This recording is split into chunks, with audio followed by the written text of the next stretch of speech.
Stafford over the middle, firing in traffic. It's caught for the touchdown. Firing for the end zone. The Golden Tate for the first down and drives to the end zone.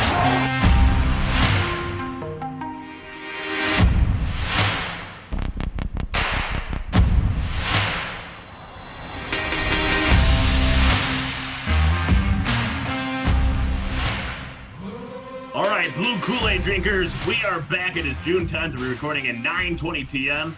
And I know there's no football going on, but there is still a lot to talk about, especially Detroit Lions football. But there's always a lot of stuff to talk about that. Anyways, I'm Big Z, and joining me, as always, is the Blue Kool-Aid crew. We got Connor. Yo. We got Bob. Hello there. We got UJ. Hey. And we got Run Dog. What up? So, what we're going to be talking about in this podcast, we're going to be starting this off by talking about, what are the most relevant things going on. Roger Goodell just released some guidelines in terms of players getting back into the facility. And then we're going to talk a little bit about the new Lions defense coordinator, and then talk about our top three favorite players, or top three players that we want to see improve the most going into next year. But starting this off, Roger Goodell's guidelines for players entering the facility. Now, players have been doing a lot of Zoom meetings and stuff, but that's about it for the offseason right here. Big Z, if talking on Zoom calls makes you pro football players, that mean we're basically pro football players? We're talking football on Zoom calls? Yeah. You guys yes. All right. Yeah. I Yes. cracked myself up. So yes, I guess, if you will. So let me roll through some of these. Connor, I promise you these rules will wake you up over there. See you yawning a little bit. But So excited about so the steps the players must take before returning to facilities. I'm going to read this verbatim from the NFL. Players, coaches, trainers, and team personnel are to be separated into 3 tiers with access to various parts of team facilities, limited to only the most essential employees. This includes having a separate entrance for tiered personnel. All players and club employees with access to restricted areas must undergo daily screening and testing prior to entering the facility. The 5-part screening questionnaire, 5 parts, includes asking players whether they've experienced vomiting or diarrhea in the previous 24 hours. So the Lions are getting maybe it's a boost of confidence when they walk in the facility. Like, hey, I passed the test when I walk in. It's a 5-part test. I can pass it every day. So, no, I had a really solid dump, man. I'm good. Jeez. Yeah, absolutely.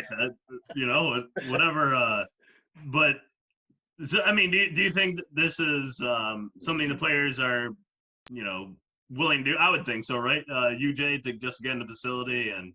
Well, you got to do what you got to do. It might not be pleasant. It might be indifferent to it. I don't know, but it's what you got to do.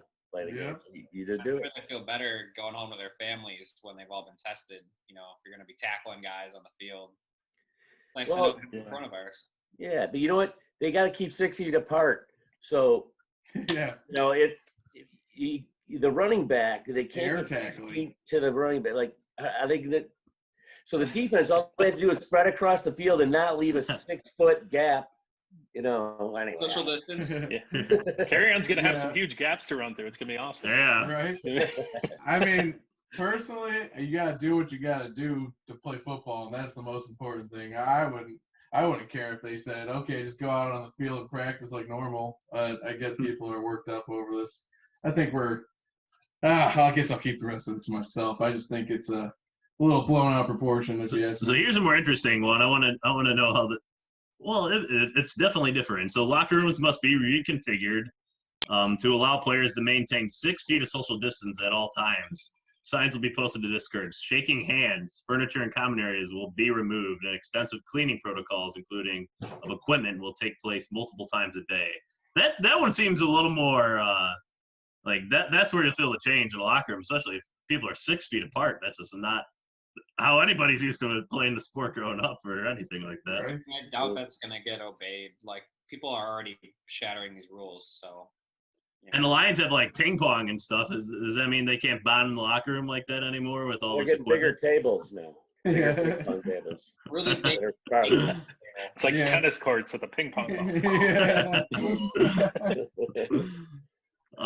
But yeah, I mean, do you think this has any impact on maybe, you know, a rookie that's stationed next to a veteran? Now they're 6 feet apart. You know, it's harder to have a conversation when you're 6 feet apart rather than like right next to a guy. I think just mainly getting the reps in. You know, they're learning so much of this stuff on Zoom meetings and playbooks. You can't replace actual reps on the field. So No. But I'm talking about like, you know, chemistry in a locker room. When are you going to get that if everybody's stationed 6 feet apart rather than are you right next to each other? You can only talk to the No, person but, immediately like, next to you. Everyone's in the situation together, which I think will actually, I don't think they'll be too hurt. Because, like, they're all in this crazy, like, this has never happened before in the NFL. Like, I actually think it might, in a weird way, help them. I mean, I don't know for sure, but I don't think the 6 feet apart thing is going to damage the rookies. Yeah. And I'm it'll just help picturing- when the veterans are bringing in the rookies, they'll be like, hey, Rook, measure out 6 feet. You know, they're going to make them carry around a tape, you know, and like have all the rookies doing all kinds of crap like that just to mess with them. who's going to enforce that rule, you know? I'm just I picturing think him that talking to the guy 6 feet, like 2 lockers away. Now you got to yell, "Hey, Of course that. hey, No. Frank!" What's that, you, Jay? No, I just say who's going to enforce that? You know, eventually it's going to break down. I mean, they're going to try their best at first. Yeah. I think they all will. You know, but just like families during this crisis too, or you know, families are getting closer. You can't keep everyone apart. You just can't. You know, eventually they're going to close ranks, and I think at first they'll try their best, and you know. Whoever gets it started. That's what I was curious reading through these is who's going to enforce all these things. Like this next one, teams are to hold virtual meetings whenever possible and are encouraged to move in-person meetings outdoors and have those attending wear masks. Meetings of 20 or more must be remote unless social distancing measures are in place. Who's going to like monitor that they're all wearing masks during an outdoor meeting? I don't know. Yeah. It's me. I know that this sucks, you know, but it's just the world we live in right now. And I'm glad they're doing it because I want to see football, you know, and I'm glad they're doing something. There's an alternate reality where Darius Slade doesn't wear a mask to practice, and we keep him, and then the coaches have to yell at him, and then we see it all over the news. Okay. All right. So the last one is workout groups are to be limited to 15 people or fewer, and players are encouraged to wear masks in the weight room. Similarly, trainers are to schedule appointments with players rather than have an open time for tasks such as taping ankles. And new protocols will be in place for eating. So wearing masks while you work out, that does not sound fun to me. I guess you got to do what you got to do. Like right now, I would take wearing a mask to go into a gym because I need the gym and I've been going for 3 months now. Just wear the oxygen deprivation mask. You'll get buff lungs alongside your buff arms. Yeah. That's the point. Do everything. Yeah, I think with an oxygen. wearing a mask, especially if you have one of those really high filtration masks, how do you breathe in those reps? You know, like, you know, to get in the oxygen. Yeah. Talk about like the face masks, like putting some kind of mask. Yeah, like like a shield. Yeah. but you're talking on the actual helmet, right? Yeah, like that'd give you more space. I don't know what the deal is with that, but I heard that was being talked about. I think that's misguided. What they really need is to put every player into like a bubble boy suit, and they'll just go out there just freaking flying into each other with reckless abandon. I think that's where the game's going. No germs. We don't have to worry about germs. Just football. Like everybody's in one of those like Zorp balls, like those big Yeah. plastic balls. that No, they like the roll bubble around boy in. suit. You can't get germs. It's hermetically sealed. Yeah. So is there like Velcro on the ball that sticks to when Stafford throws it sticks to the bubble? And Yeah. I think that's the way. If we're going to be so scared of germs going forward. So, in addition to all these guidelines, something else being talked right now by the NFL is shortening the preseason to 2 games. So, Yay. nothing's been finalized or anything, but multiple team executives, and this is per Tom Pelissero of the NFL.com, have informed talks of they believe end up playing half of the typical preseason schedule, going from 4 games to 2. A shortened preseason would allow for a longer ramp-up period for a league filled with players who weren't able to get their usual off-season work in with their teams due to the virus. So you're looking at possibly and especially like the OTAs be going on right now. So that is something that, the players haven't had an opportunity to do. So they're looking at possibly an extended training camp and spacing out practices more and things of that nature. And to do that, they would get rid of 2 preseason games, which is where the NFL seems to be trending anyways, by getting rid of these preseason games. So I have no problem getting rid of 2 preseason games. Yeah. Yeah. But does that mean I have to wait 2 more weeks to like watch some real football? Because usually like that first preseason game, it's like, hey, football's back. It's not really back, but it's kind of back. Right, because it's not like they're moving the start of the season up. They're just taking away 2 preseason games. So yeah, I agree. That's kind of not really much of a win, but hopefully in the future we get more games in the season and less preseason. And the Lions' second preseason game against the Jets, is one of their 2 nationally televised games this year. So we'd be losing that too. Wow. Don't What a worry. loss. When we're undefeated at 8-0, they're going to start moving us into the lineup. Flex games, baby. We're going to own the flex games second half of the season. They're going to flex the hell out of us in the second half of the season. Yeah. First team to get every flex game available. Calling it now. It might already happen. I have no idea. And before we move on to, talking about the defense coordinator, the true Lions defense coordinator, Matt Patricia, do we have the confidence in him that he is able to kind of get through this adverse time and get the Lions ready for the season? So. Yeah. I mean, that's why he's there. He's the head coach. Got to work under all circumstances. If we don't believe in him to do that, then we probably don't believe in him to win football games this year. Right. I the way I kind of feel about it is it's less about it's definitely partly about him, but I feel confident that him and Quinn have put together a roster of enough veteran talent that will really help bring the young guys along at an accelerated rate so that they'll mitigate the downside of a shortened off season. And plus, every team's in the same boat. So yeah, there's an equalizing factor there too. So yeah. The only way I'd say they're not in the same boat is depending on what state the team is in. Because teams in like Texas and Florida and Georgia, these guidelines are really like behind of what the state is currently at, like in terms of opening and availability to do more things outside and at certain facilities. Are there any that are like still like not going to even allow anything close to what you just described? Well, I think the state's guidelines have to be up to what they're saying. So if like, Michigan, for instance, is more strict on who can go where, then so these are the NFL guidelines and might not even working for the Detroit Lions yet. This is just the your state has to allow you to. I didn't kind of put that together. They will work for the Lions though, because Michigan has started reopening. Everyone seems to be. I mean, it's only a matter of time. I wouldn't be surprised if by the time things really get rolling, like preseason, most of the stuff is almost forgotten. Yeah, we'll see. Nobody knows what's going to happen tomorrow, let alone that far out in advance these days. The aliens are coming. I don't think that's true, sadly. Maybe that'd be nice, but I don't think so. The Lions will be fighting the aliens that start to invade. They're up next, right? Hey Z, do you know what the date is that the camps are allowed to start? No, I mean nothing's in place yet.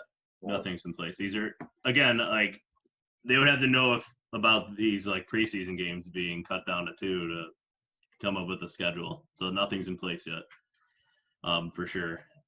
But I think it's time to move on to talking about the Detroit Lions specifically, and that is someone we haven't really talked. We've mentioned him here and then, but we haven't really talked about this guy, Corey Unlin, the Lions' new defensive coordinator.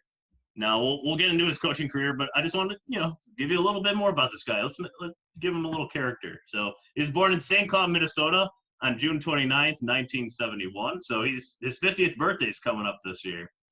So 19 days away from the recording of this podcast. So shout out to Corey Unlin. Happy birthday. Wait, wouldn't that be next year? What? He wouldn't be 50. He'd be 49. He's 49, yeah. Oh. Okay. Be next year. The even number, 20, 71. It's not like I'm going to count either. Yeah, I try. That's why all those discrepancy in the books you were. All right, so it'll be 49. So he's still a young buck. He has 3 kids with his wife, Amy, Caden, Brooke, and Taylor. He played safety at Cal Lutheran from 1990 to 1994. Second team all conference, so watch out. Oh, he's 49 now. So he began coaching at Cal Lutheran as a linebackers coach, was promoted to defense coordinator in 2000 there, his 3rd year there. Then he moved to Fresno State for a little bit, where he spent 2 seasons as a graduate assistant. And then he got hired by the New England Patriots. There's the Patriots connection. Patriots connection. Wow. That's uncanny. I didn't think we did. We went after those. So that was in 2004. He joined the New England Patriots as a defensive coaching assistant, and the Patriots won the Super Bowl that Didn't year. they sleep together in the same bed, no room with no windows? Him and Patricia. Potentially. That didn't come up in my Wait, my Wikipedia research. did you read that in an article? Single UJ, bed. was that your dream last night, or was I thought I read that. What's that, UJ? I thought I read that somewhere where Patricia and him slept in the same. It wouldn't surprise me. Hmm. It wouldn't surprise me. They obviously know each other from that time there. So, but Cleveland Browns hired Unwin then in 2005, where he was a defense assistant underneath Romeo Crennel, who was also the former Patriots coach.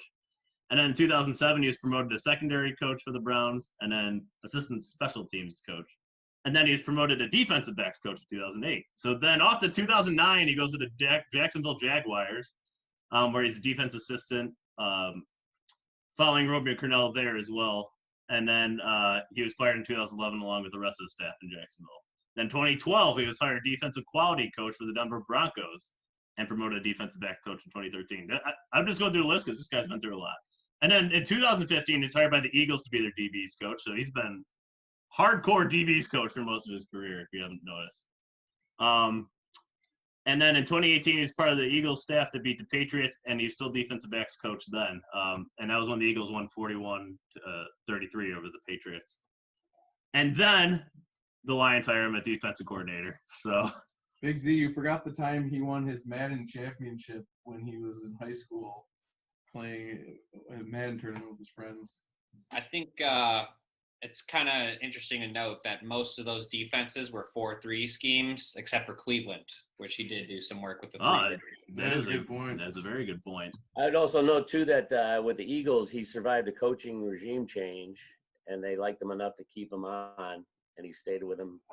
And then the fact that he worked with Schwartz, to me, is a positive, because no matter what we thought of Schwartz as a head coach, he's still a great defensive coach, and if anything, he'll learn an aggressive style. I think that'll help this team out.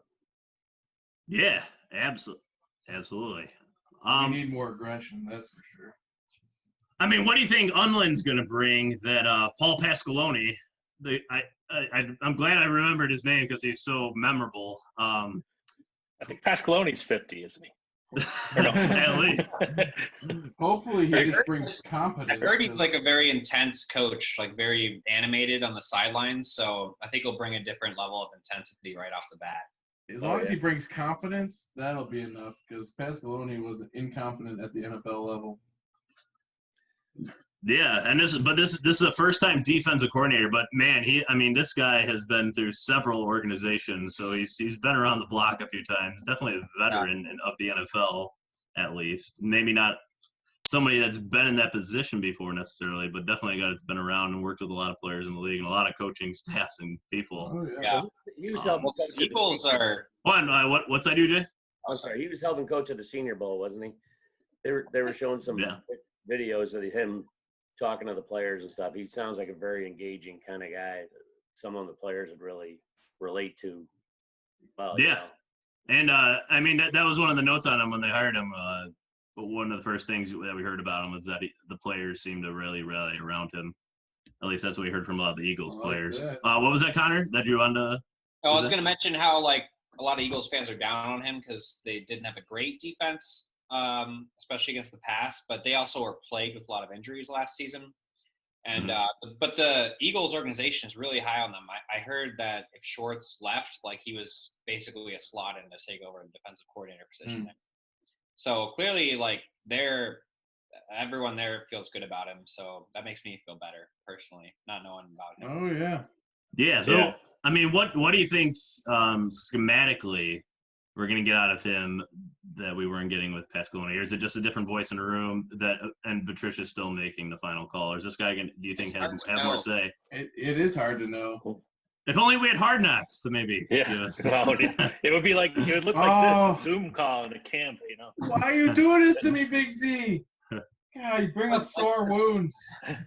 I would like Hey, Oh. Z, in response to your question, I think he's going to bring a different perspective, which will be nice because I think Patricia and Pasqualoni were kind of like linked, you know, like, Yeah. and since he's been out in doing these different teams, and from what I've heard, he gets people have worked with him love the guy. Like he's a guy on the rise, and he's got fresh ideas. He's like really motivated. So I think he'll bring a new perspective in the room. Obviously, Patricia will, if he's the head coach, he'll decide, but hopefully he'll give him some reign and to do some new stuff. And I'm excited about it. Yeah, I like the other aspect of this of bringing an outside guy more. Maybe I don't know how close they are.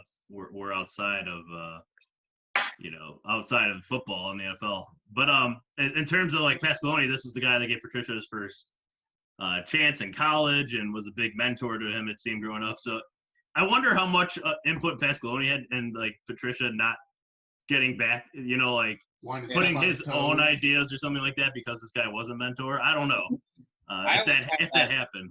I always suspected it was all Patricia, and I think since they were so bad last year, he's gonna start to loosen the rein a bit and let the DC like really come in and do something. So I would expect more control now than Pasqualoni had when he was. See, Connor, I suspected the opposite. I suspected that it was Pasqualoni and that Patricia was trying not to step on the toes of his coordinators too much.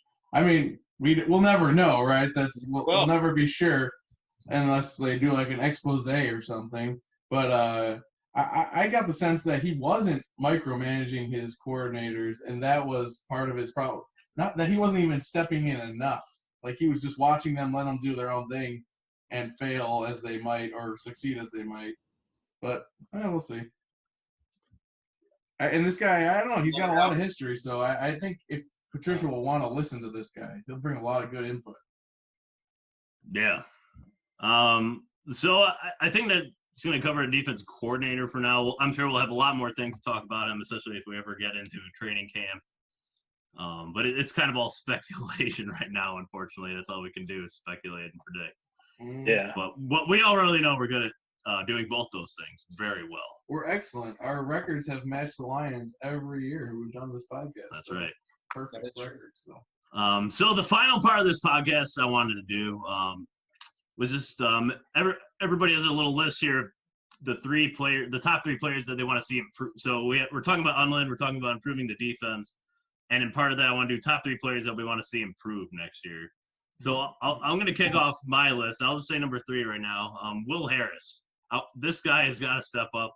The Lions took a chance on him. A lot of people kind of question that the third round draft choice of him. So, first of all, I want to see him get better in sound tackling, because his tackling last year was so disappointing for a guy that size to not be able to tackle and kind of get run over a few times was highly disappointing. So I don't know if anybody else had Will Harris on their list, but that was my number 3. Hey. Was that you, Jay? Not me. Yeah. Not on my list. He's on my honorable I'd mention. love to see him improve, no doubt. Yeah, for sure. There's a lot of I mean, did Will Harris get thrown in too much last year, and we're kind of the way the season went, it didn't matter. overvalued? But Yeah, he get some did- playing time, man. Yeah, He did not deserve what he got, from what I could see. Yeah. So Bob, who'd you have number 3 on your list? I have a guy who I think is already pretty good is T.J. Hawkinson, but I want to see him improve. No, we're going defense. defense. We're going defense. Oh, you're going defense. Do Oh, I'm sorry. you want him playing? Oh. You want him playing DN now? It justifies. Well, yeah, he's awesome like that.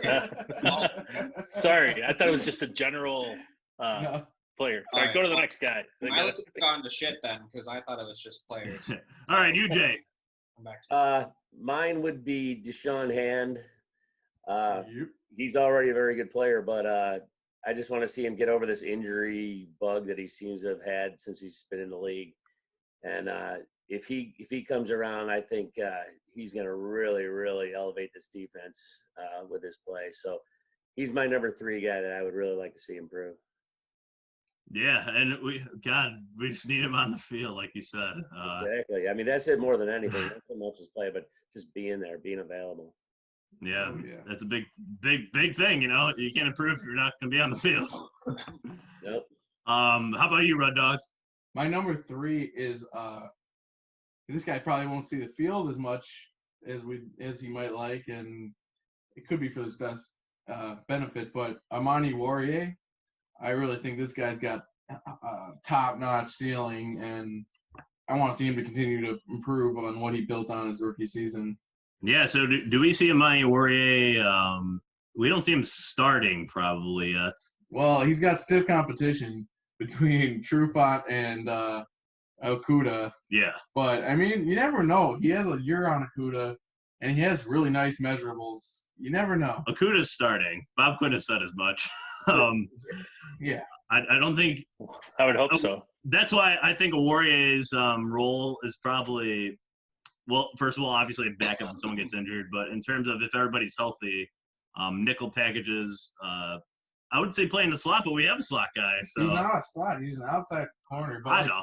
I mean, really, he's Trufant's backup because Trufant's the guy you're not sure is going to stay healthy. And then he's Okuda's, I guess, too, if he doesn't quite get the game figured out as a rookie. But this is the kind of depth that Bob Quinn has been trying to build. If we have a guy with a Warrior's upside as a backup, that's kind of where you want to see him right now. I see him not making Trufant play every snap. Like, he's going to relieve Trufant because he's up there in age, and they're not going to want him out there the entire game, so he might relieve him from time to time. That's fair. I can see that happening. Yeah, plus in a Patricia defense, he uses a lot of defensive backs. I think you can see a lot of looks where there's 6, sometimes 7 defensive backs. He'll get Right. Oh yeah. Just a matter of starting. I don't know, but he's going to see the field quite a bit. That's why he's my 3, because I don't see him necessarily as an immediate starter impact, but I think he'll find a role in this defense this year, and I'd like to see him continue to build on. I mean, he have a pick last year or 2? I can't remember, but he showed some real promise, and I want to see him build on. Yeah, he had 2 picks last year. Yeah, it was awesome for a rookie. That was the same thing Tracy Walker kind of did. Well, he got one stolen by a stupid holding call. Anyway, but he's the guy. My 3rd. He's my 3rd. All right, Bob, you've really All right. have reevaluated your list. Yeah. Well, I'm gonna go with the guy who's been a little inconsistent to me is Romeo Aquara. I think he's been a good player for us a lot of times, but then he kind of disappears. But I think having his brother on the squad, they're gonna push each other. I like And it. I think it'll help. But it'd be nice if he stepped up and we just had a consistent, good rotation there Oh, hell to yeah. get I at the like quarterback. Do the Lions need D-line help? I don't think they need that much help, do they? They If everybody's don't- healthy, that's the thing. That's the thing. If they're healthy and they play to their capabilities, I don't think we need much help. I was being sarcastic, but No, I figured you were, but I don't know if do Red think Dog knows I'm I being knew you were sarcastic. I knew you were being sarcastic, but I think we actually have enough talent currently on the roster. I just think there's too many question marks. Well, the biggest question mark is D-line. So No, I'm talking about D-line roster. I think you look at the guys we currently have on roster, there's enough talent there. Like Bob just said, if Julian Aquara or Romeo Aquara steps up his game, then I think we have more than we realize. Him and a few other guys, but I think we actually have a decent amount of talent. It's just a matter of do they actually play up to their talent. all right, Connor, what do you got, man? You reevaluated your list too over there. You're drinking your yogurt parfait or something.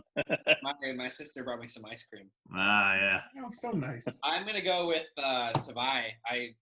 Some people probably have him higher on the list. I know he was kind of used everywhere up the middle of the field last year, but he really struggled, I think, against the run and against tight ends. So he's a player I'd really like to see improve. Because he was one of those picks that everyone was just kind of blindsided by. He showed some great flashes against like different passing plays and such, but I'd really like to see him improve a lot next year. I think that would do wonders for our defense and our line. Yeah, he definitely got thrown in the deep end right away early in the season with the Davis injury, and then definitely got less playing time as the season went on when Davis got healthier again. But yeah, the Lions definitely have a lot of. It seems like a lot of plans, right, for him.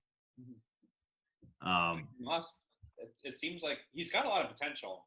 I think he's going to realize it. Oh yeah. I think he's going to be great. He's crossed the bridge. All right, so let's move on to our number 2 now. I have at number 2, Nick Williams. Now I know we just signed this guy, but I thought it was guys from last year's roster. I didn't say that. I said 2 guys, people on defense we don't see improved from last year. This list is confusing everybody so far, but yeah, what the heck, Steve? It's defensive players, and Nick Williams is a guy that we signed. He finally had a breakout year in terms of he went from 0 production to 6 sacks last year from the D tackle position for the Chicago Bears. Now I want to see him step up and become a true starter for the Lions. I think that's what they envision him being. I think the Lions think they got a steal in free agency here with this guy. And why you give me that look, Rod Dog? I don't know. I just thought it was only from guys that were on the roster last year that were improving, because that changes everything. His own list. Leave him alone. I know, but I don't have Danny Shelton on this list. I didn't know we had such strict rules for this list. You made the rules. I just said 3 guys on the defense you want to see improve. It wasn't that big. Well, you can change your list right now if you want on the fly. But my guy's Nick Williams. We need a defensive presence up the middle besides just Deshaun Hand. And Nick Williams seems like the most promising guy to do that.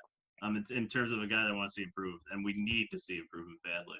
Yeah. So, Rud Dog, let's go to you then.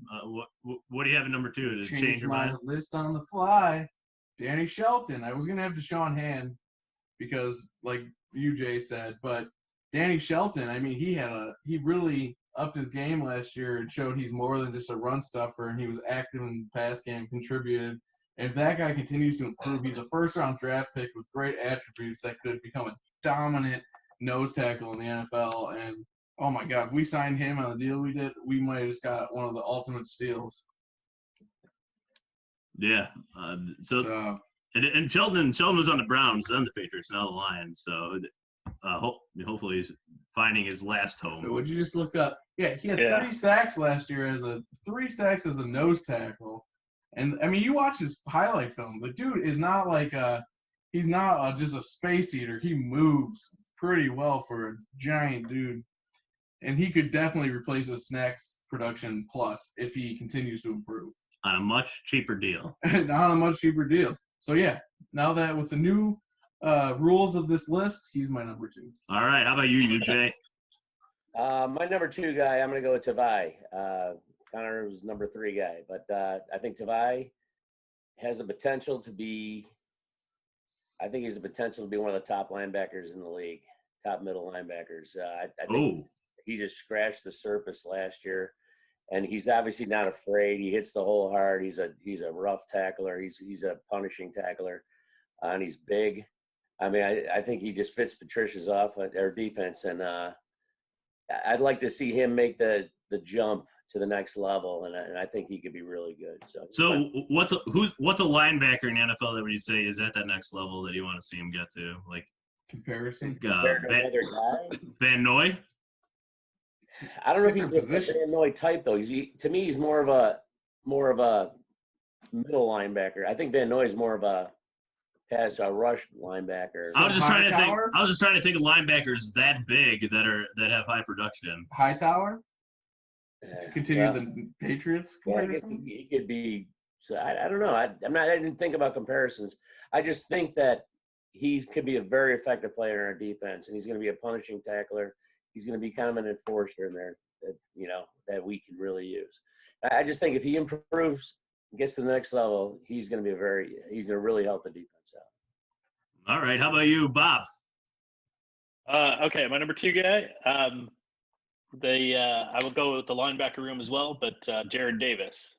I mean, they declined the 5th-year option, but I still believe in this guy. I know he hasn't hit the Pro Bowl right away, but he's been working hard. He doesn't complain, man. He did decline the 5th-year option. He's been, from what I've read, he's like in super great shape right now, and he's been working on his speed and maneuverability. So I think he's going to be good this year. So he should improve, and I think he will improve. Actually, Did you see the picture? If he makes a jump, that'll be huge. I like that one, Bob. What's that, you, Jay? Did you see the pics of him? He's jacked now. Oh yeah, he's jacked. He cut his body fat down. He's more jacked. Oh my god. Yeah, he's already a pretty big dude. He put on they showed more pics, muscle and reduced his fat, and he's like ridiculously fit right now. A bunch Ridiculous. of those guys went to that I same, need to get on his program. like a bunch of Lions players. Oh yeah, the guy who went there, Zenner went to the same guy, right? Running back you all love for some weird reason went there. Oh, Zenner! Yeah. He gave us hope, Connor. He gave us hope. We're going to get him on the podcast one day. Yeah, that's our I'm goal. reaching out to his people. No response yet, but we'll get him. We'll get get him. We'll go. Most underappreciated running back in Lions history. But Do you guys Connor, think? Do you guys think Davis will be good next year, or what do you guys think? Or do you Oh, think I he's done? well, I might get to him in a moment, Bob, but Bob, not I to agree with spoil you. my But it list. depends Okay. on how they use him, honestly. It depends on how they use him. Unless he makes some dramatic hop in his ability to read and react, it depends on how they use him. I mean, I have Jarrett Davis as my number one easily. I had him because- as my number one too. So I Yeah. What do I? Yeah, let's just talk about him now then, because right. I mean, this is the guy that we've put so much time and effort to making him productive on the defense. I mean, this is the guy that we need to step up. If he doesn't do it this year, obviously he's gone. But this is a guy that we've seen what he can do when he's on his game and how big of an impact he can have on the defense. But it's only in flashes. It's never consistent. He can be gone for games at a time, weeks at a time, and all. But then one game he shows up and has like 3 sacks. So we just need to see more consistency out of him. If we can get him to play, or Patricia can finally find that avenue where he fits in perfectly to that defense, it could be a huge to game follow up changer. what Rud Dog was saying, the same thing. I think he's not a 3-down linebacker.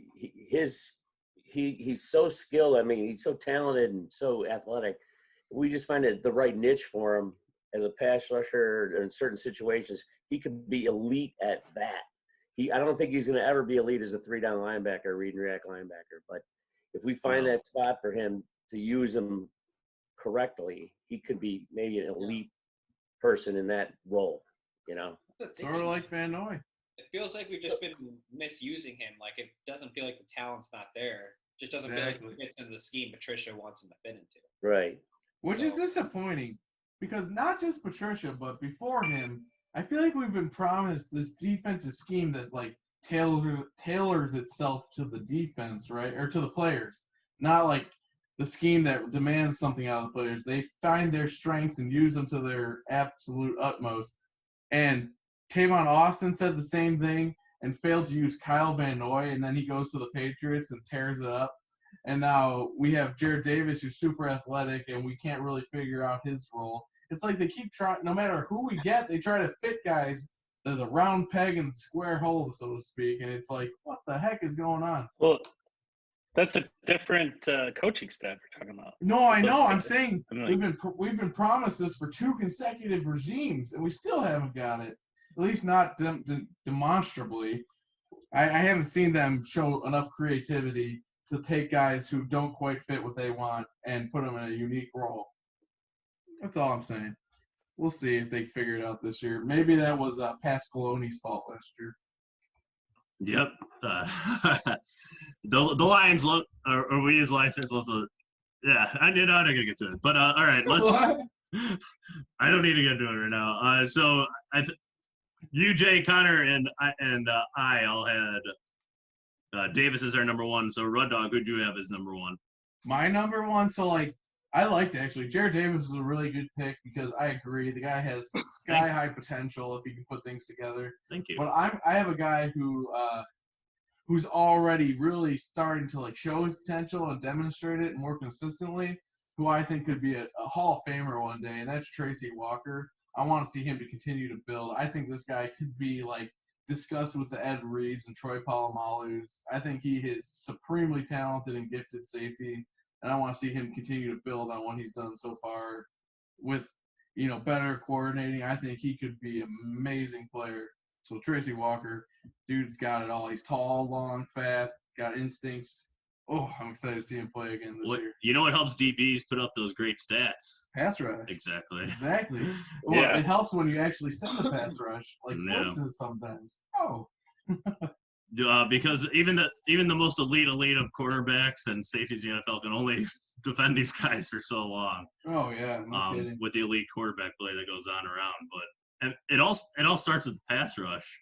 It's just amazing. I mean, we showed the stats last year of how long Lions let the quarterback stay in the pocket for compared to the rest of the league. It wasn't even close, unfortunately. So I believe the improvements there start with the D line. D-line and scheme. I think scheme was so atrocious last year.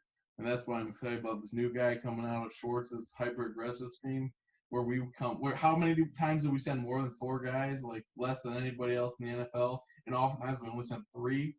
That's going to be a huge, just aggression. Just some aggression would change our whole defense completely. I think the question is, would our defensive coordinator put a spy on Mahomes?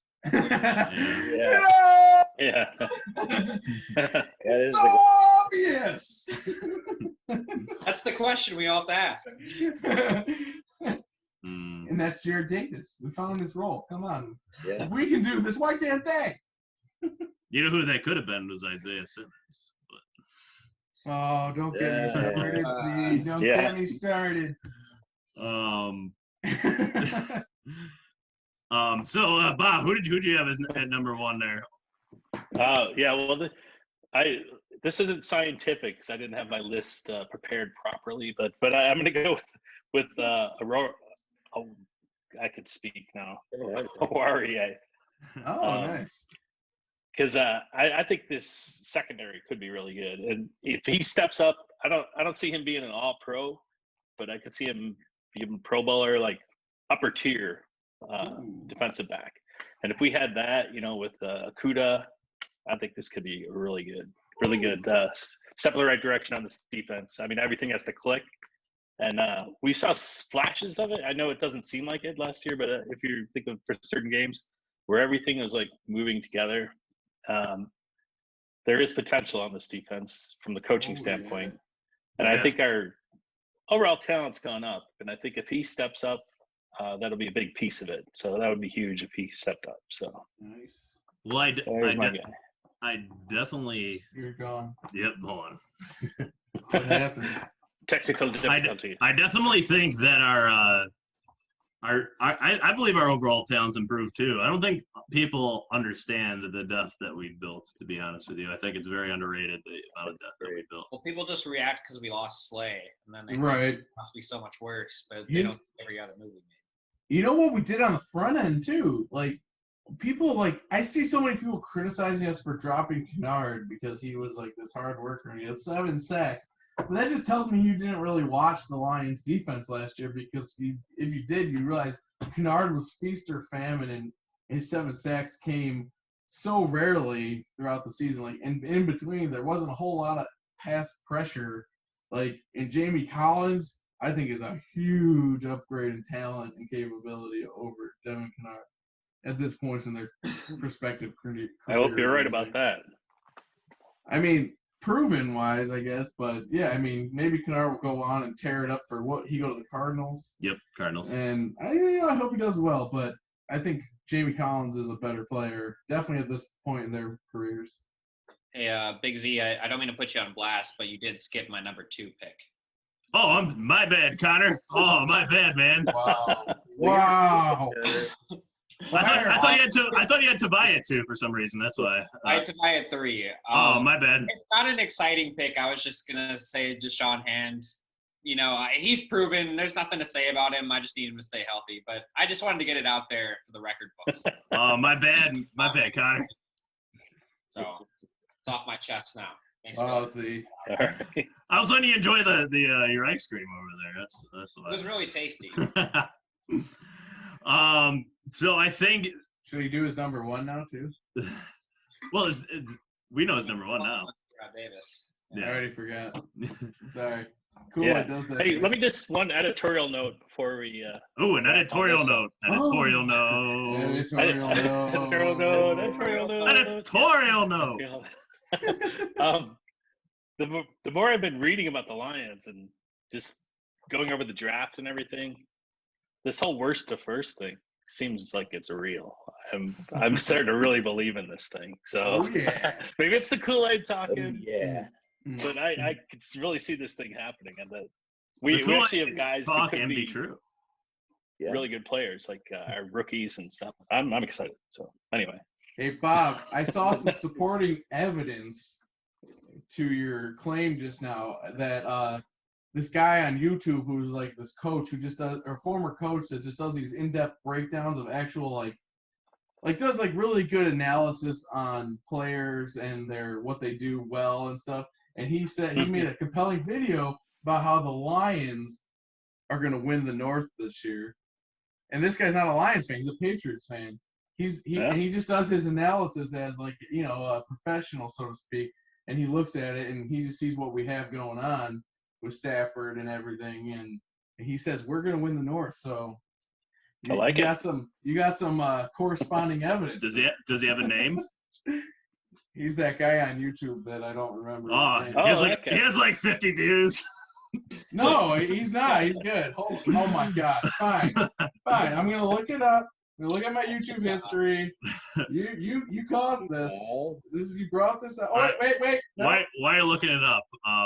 It's why the Lions will win the NFC North, and his YouTube channel is The Hook Cam. So sorry for not directly shouting out it right away, but I didn't remember. Shout out to The Hook Cam. On the spot, The Hook Cam, and this dude, he's pretty good. He seems to really know football, as from like a coaching standpoint. I think he used to be a coach. So anyway, yeah. So you're basically right, Bob. That's what I'm getting at. So all right, yep. The Hook Cam has it. It's real. It is worth watching, though. It's pretty good. Yeah, I'll check it out. I really will. So yeah, cool. He's good. He's good. I like his work. All right. So I think that's going to wrap up our episode here. But before we go, I just wanted to note to please follow us on social media, Instagram at Drinking the Blue Kool-Aid, Twitter at Drinking Lions. You can also find us on YouTube now as we do this. Our time is running out. There it is, UJ. We're getting this done just in a nick of time, it looks like. If we don't complete it before the last drop of sand falls, the universe will end.